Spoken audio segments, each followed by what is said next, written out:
Bloober Team po stworzeniu Layers of Fear zyskał moją uwagę i każdej gry od krakowskiego dewelopera wyczekiwałem. Owszem, zdarzały się potknięcia jak przy Layers of Fear 2, ale na przykład The Medium to nadal świetna produkcja przesiąknięta polskim klimatem. Observer to gra z gatunku, w którym Bloober czuje się najlepiej. Złośliwi powiedzą symulator chodzenia, choć ja wolę nazwę gra narracyjna. Cyberpunk polany gęstym sosem retrofuturyzmu, osadzony w krakowskiej, zapyziałej kamienicy, siadł mi niezwykle dobrze. Do tego świętej pamięci nieodżałowany Rutger Hauer, który wcielił się w rolę Daniela Lazarskiego, poszukującego mordercy swojego syna. Wyszło to świetnie i w mojej opinii Observer jest bardziej cyberpunkowy niż cyberpunk od Redów. Bloober fajnie wplótł nasze polskie swojskie klimaty, a to siedzimy w Polonezie albo komp, na którym ktoś pracuje, to legendarny C64 i wiele innych smaczków. Sprawdziło się to doskonale i Observera ukończyłem kilkukrotnie, odnajdując co rusz nowe smaczki i nawiązania.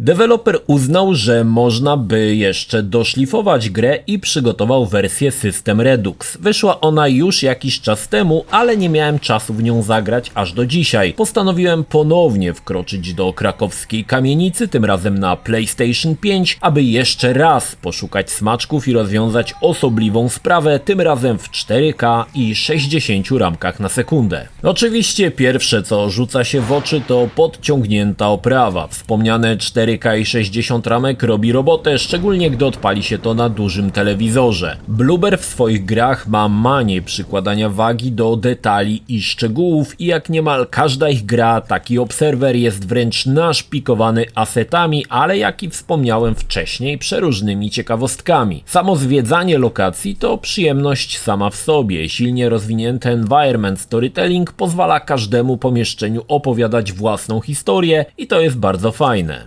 Jako że Lazarski jest tytułowym obserwerem i stara się rozwiązać sprawę, dochodzą tutaj wątki detektywistyczne. Dzięki trybom wizji naszego bohatera, trochę jak Batman od Rocksteady, możemy skanować obiekty pod kątem śladów biologicznych lub skanować maszyny. Twórcy chwalą się, że Redux jest o jakieś 20% dłuższy niż oryginał. Niestety w klasycznego obserwera grałem już dość dawno i ciężko mi sobie przypomnieć, o jakie elementy gra została wydłużona. Niemniej Observer nie prowadzi nas po sznurku. Pojawiają się opcjonalne zadania związane z mieszkaniami w kamienicy, które można wykonać, ale nie trzeba. Zazwyczaj związane jest to z pozyskaniem kodu, aby dostać się do danej lokacji i poznać jej mieszkańca. Niektóre są naprawdę niezłe, na przykład domowa fabryka seks robotów. Także warto pozwiedzać, bo twórcy przyłożyli się, aby na gracza czekało sporo dodatkowych niespodzianek. No i oczywiście najwięcej uwagi przyłożono do oprawy graficznej i ona uległa, jak już wspomniałem, sporej poprawie. Obok rozdzielczości i ilości ramek na sekundę mam wrażenie, że gra jest bardziej ostra i wyraźna. Klasyczny Observer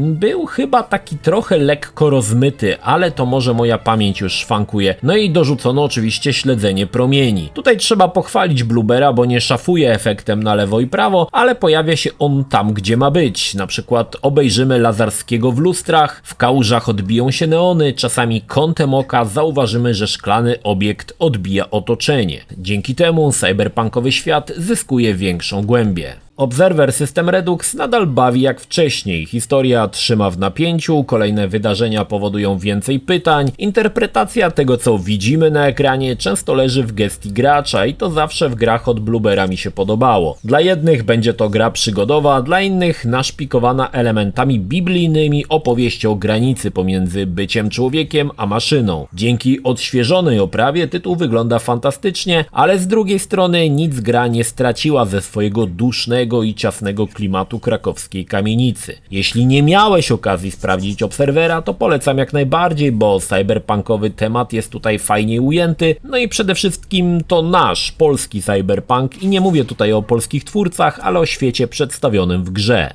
Jeśli miałeś już okazję zapoznać się z Observerem, to cóż, dla nowej oprawy warto jeszcze raz wskoczyć w buty Lazarskiego i przeżyć przygodę jeszcze raz, ale tym razem w 4K i 60 ramkach na sekundę. Dla mnie Observer to klasyk, który z przyjemnością postawię na półce. Polecam.